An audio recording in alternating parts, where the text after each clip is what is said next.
Nag-chat na po ako sa kanya na wala ka bang balak magbigay. Kini-expect ko po pupunta siya sa bahay namin para magdala ng pera, pambili ng gatas. So pumunta po ako doon. Ngayon nung nakita niya ako, sir, malayo pa lang ako. Tatakbo po siya, parang aalis po siya. Naitulak ko po yung motor niya para hindi po siya umalis. Hanggang sa, yun po, nasuntok niya ako, nakalmot ko siya. Okay. At that time, ma'am, hindi nyo na siya naisipang kasuhan agad? Nawawala po yung aking medical legal. Hindi po ibinigay sa akin ng pulis, kaya hindi ko po siya nakasuhan ng araw na yun. Nagbibigay naman po ako. Willing po magbigay po. Kailan po, pinusugod po niya ako. Lagi mo kami pinapahirapan ng anak ko, di ba? Nakunin yung pera sa'yo. Sinungaling ka eh. Alam mo may obligasyon ka, pero kailangan pa bang pupunta kami dun sa barangay nyo kung saan ka nakatira? Ma'am, kontento ba kayo kung hindi na kayo magkita ni Sir? Gcash na lang. Ayun na nga, pinag-usapan naman po namin yun eh. Gcash to Gcash. Ganun na lang ang usapan. Sir, kayo po. Okay naman po sa akin po yun. Sa amount, ma'am, no? Okay na tayo dun, 5,000 naman. Opo, Maintain pero lang natin. kasali pa dun yung ano sir, pag nagkasakit yung anak ko, magbibigay siya ng 1K. Pantulong. Opo, ma'am. tulong. Tutulong naman kami kung may any settlement kayong gustong gawin, any makasulatan. Pero yung medical legal nyo, make sure dalhin nyo. Para kung gusto mong mag-direct filing, mag-filing na lang tayo. Opo.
Rapi tulpo, isang taong hindi ka iiwanan. Basta nasa tama ka, ilalabang ka ng patayon. Kahit na sariling reputasyon niya ang itaya, ipagtatanggol ka niya kahit siya ang mapahiya. Ang sarap kapag panatagsan man ng iyong tungtungan, dahil merong rapi tulpo ka na masusumbungan. Pag sa hirap ang lahat ay gusto mo ng tuldukan, gagawa ng paraan pa siya ang iyong tinakbuhan. Di lang basta solusyon sa iyong pinagdadaanan. Maraming mahirap ang binigyan ng kabuhayan. Mga tao na binuhay ang pag-asa na naglaho na mga taong sumuko na sa buhay.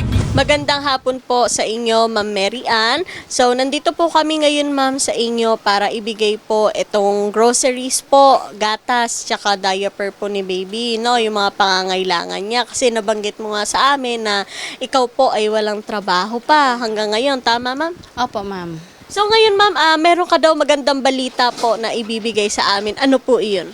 Yan po, dumating na po yung supwena na nakalagay po dito, yung order na naaresto na po siya at nakulong na po. Okay. So, ano po nararamdaman nyo ngayon, Ma'am, na nakulong na po siya doon po sa kasong isinampa nyo sa inyo? Sobrang saya ko po, ma'am, kasi kumbaga nung una kasi nagmatigas po siya. Ngayon, parang para po maano na siya, yung maparusahan po siya sa ginawa niyang pag-ambandon na sa anak namin. Meron ka bang gustong sabihin po dito sa ex-partner mo? Dun sa ex-partner ko, kung halimbawang nakalaya siya o nakagawa siya ng paraan, sana po wag niya na po ulitin para hindi na po niya maranasan ulit yung naranasan niya ngayon. Pero ikaw ba ay willing pa na patawarin itong partner mo kung sakali man na manghingi siya ng tawad sa inyo? Hindi naman po kasi ako ganun kasama, ma'am eh. Kung sa papatawad po, okay naman po. Basta consistent lang po siya magbigay sa anak namin. Kasi para naman po sa anak namin yun, hindi naman po para sa akin po. Para makaano rin po yung anak ko, yung magkaroon din po ng magandang kinabukasan po. Wag niya naman sana lahat iasa sa akin dahil nga po wala naman po akong trabaho. Yun po. So, ang gusto mo na lang is para sa anak mo? Opo, ma'am. Kaya nga po ako naglapit kay Sir Rapi Tulfo para po matulungan niya po ako na na yun po na talaga maging consistent po siya magbigay sa anak namin. Kaso po nagmatigas siya kaya yun po. Paano niyo po ma'am tinataguyod ngayon? Ito pong anak ninyo since wala ka hong trabaho, tapos itong anak mo kailangan pa ng diaper and gatas po. Ngayon po talaga walang-wala mami. Minsan lang, lalapit lang sa kapitbahay. Hingi ng tulong. Binibigyan ka naman nila. Opo. Naawa na lang po sa akin, ma'am. Buti po may mga kaibigan po ako mababait. Magkano po yung binibigay nila? Minsan po naabutan ako ng 200, ganyan, 300, para yung makaraos lang sa isang araw. Tapos yung ate ko po, doon po ako makain minsan. Kasi kami lang naman pong dalawa eh. Yun po. Paano niyo po pinagkakasya ma'am yung binibigay sa iyo ng mga kaibigan mo gayong sa gatas pa lang, napakamahal na, tapos dadagdagan mo pa ng diaper? Wala po. Kung yun lang po ang ang pera, yun lang po talaga. Kahit hindi po kasya, pinagkakasya na lang po. Kung ano yung wala, nagtitiis na lang po, ma'am. Na-try niyo na po ba ma'am na hindi mapadede itong anak ninyo? Opo, pero gumagawa po ako ng paraan kahit swak lang. Bibili po ako para makadede lang po siya. Mura lang naman po yun eh. 20 peso makakabili naman po. Yung 20 pesos po na gatas na yun ma'am, pang ilang timplahan na po yun? Actually, isang timpla lang yun, mami. Kunyari, bibili po ako sa gabi, titimplahin ko yun para makatulog na siya. Tapos, kinabukasan na naman, mag-iisip na naman. Hindi po ako nakakapagtrabaho kasi nag-aalaga po ako sa kanya. Kagaya ngayon, may sakit po siya. Kailangan nakatutok po ako sa kanya. Yun po. Ngayon po may sakit siya ma'am, paano kayo kumukuha ng mga pambili ng gamot niya? Center po, ma'am. Libre lang po yung mga gamot dun. Center po. Gaano kahirap po ma'am magtaguyod ng isang anak na mag-isa ka lang? Wala pang trabaho. Sobrang hirap po, ma'am.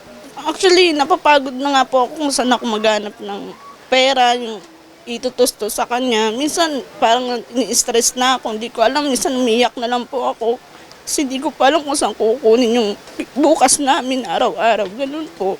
Kaya minsan, di ko na po alam gagawin ko. Nag-aanap din po ako ng stable na mapasukan kahit kikita lang po ng 300. Para at least kahit paano hindi ako na sa mga kaibigan ko, yung meron akong talagang sarili ng pera. Stable na may kita na ako, ganun po. Nung nakita mo na may dala kaming groceries, no, galing kay Idol Rafi, ano po yung naramdaman niyo? Sobrang saya po. Hindi ko pa in-expect na darating po kayo.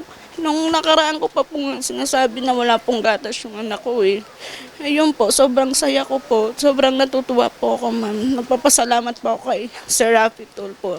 Maraming salamat po, Sir Rafi Tulfo, sa mga binigay niyong tulong sa akin at sa anak ko. Hindi ko po makakalimutan to, sir. Maraming salamat po, Sir Idol. Maraming salamat din po ma'am sa pagtitiwala po sa aming programa. Thank you so much po, ma'am. Maraming pong salamat. Sir Rafi Tulfo, Idol, maraming po salamat sa binigay niyong grocery sa akin tsaka sa anak ko po. At maraming salamat din po na tinulungan niyo po ako na mapakulong ko po yung ex-partner ko po. Sana po mapagdusahan niya po lahat ng ginawa niyang pananakit sa akin at saka sa pag-abandonan niya sa anak ko. Sir, hindi ko po makakalimutan yung mga tulong niyo po sa akin. Thank you so much po. Maraming salamat po, Sir Idol. Salamat sa'yo.